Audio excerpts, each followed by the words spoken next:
क्या आपने कभी सोचा है कि खुद भगवान शिव को भी किसी के दर्शन करने के लिए चोरी करनी पड़ी?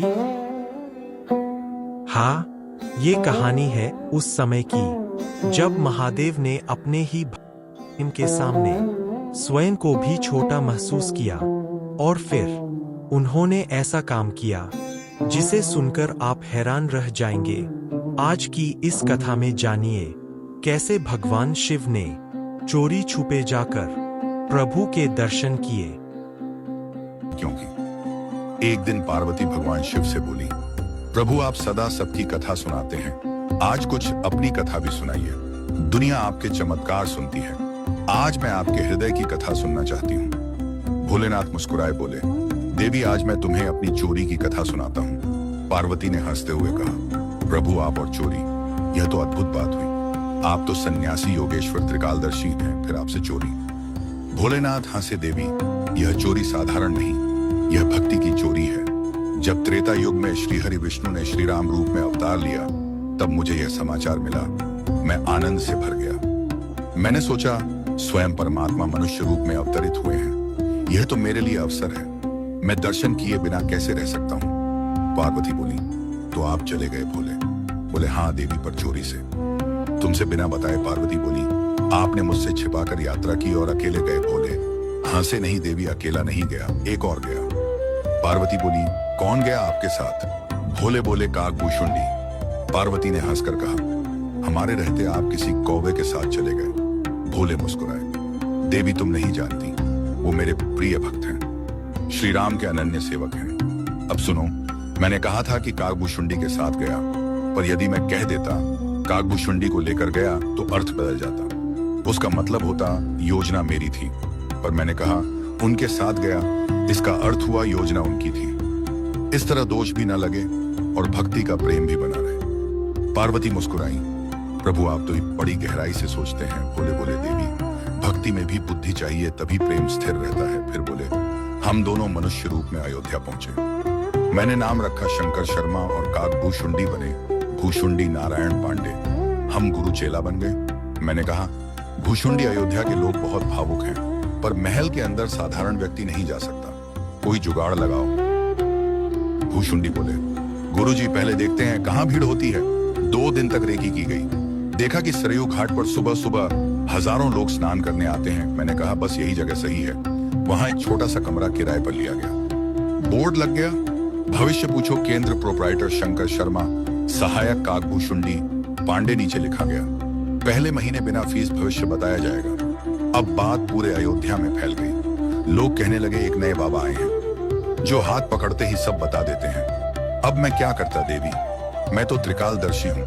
जब कोई भक्त हाथ देता तो तुरंत कह देता, आज तुम पराठा खाकर आए हो, कल तुम्हारा झगड़ा हुआ था, पर अब सब ठीक है। लोग दंग रह जाते, कुछ तो श्रद्धा से गिर पड़ते, कुछ कहने लगते बाबा तो साक्षात सिद्ध हैं। भीड़ बढ़ने लगी, रात में 12 बजे से लाइन लगने लगी। कोई चादर डालकर बैठ जाता, कोई दीप जलाकर मनोकामना मांगता। अब इतना नाम हुआ कि बात महारानी कौशल्या तक पहुंच गई। महारानी ने सेवक बुलाया, जाओ उन शंकर शर्मा जी को बुलाओ, मैं अपने लल्ला का भाग्य पूछना चाहती हूँ। सेवक दौड़े दौड़े आए, बोले, आप में से शंकर शर्मा कौन है? मैंने कहा, मैं हूँ शंकर शर्मा और यह मेरा चेला भूषुंडी नारायण पांडे। सेवक बोले, महारानी ने बुलाया है। मैंने कहा, चलो अब अपने प्रभु के दर्शन करने जा रहा हूँ। द्वार पर पहुंचे तो द्वारपाल ने रोका, एंट्री पास केवल आपके नाम का है, चेला बाहर रहेगा। मैंने कहा, कोई बात नहीं, मेरा चेला बाहर रहेगा, पोथी पत्रा संभालेगा।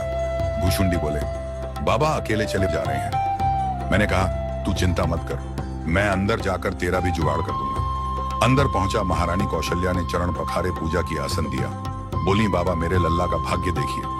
मैंने जैसे ही बालक राम लला को देखा, आंखें भर आई, हृदय गदगद हो गया, मेरे शरीर से रोम खड़े हो गए। मैं बोला, अरे देवी, यह तो वही हैं जिनके दर्शन के लिए देवता तरसते हैं। तब याद आया, अरे मेरा भूषुंडी बाहर बैठा है, वो तो दर्शन से वंचित रह जाएगा। मैंने कहा, महारानी मेरा चेला बाहर है, पोथी उसी के पास है, जब तक वो नहीं आएगा मैं भाग्य नहीं देख सकता। महारानी ने कहा, उसे बुलवाओ। आदेश गया, भूषुंडी को भीतर बुलाया गया।